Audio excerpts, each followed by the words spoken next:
quick video to show you what's on my nails. We used regular polish, so we used a regular base coat. We came in on the pink nails with Orally Choreographed Chaos.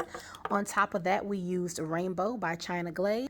Then we came in with Milani Color Statement and Ink Spot, and then on top of that, we used Grover It from the You Do Hue collection by China Glaze, and that's on the blue nail.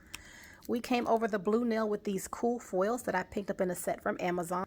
We also added a little bit of this shimmer top coat that's by Lisa Kahn. It's beautiful, and I got this in a nail subscription box, so this is so awesome. Finished off with the Mia Secret Glass Finish UV Gel. You already know, guys, I rave about my Super Diamond Glue from Nail Supply Glamour and this beautiful tool from Poochie's Nails that will pick all of these stones up. Pick your color, any color, accent it however you choose to, and there you have it. These are my nails, and you can swipe to see pictures of Princess's nails too.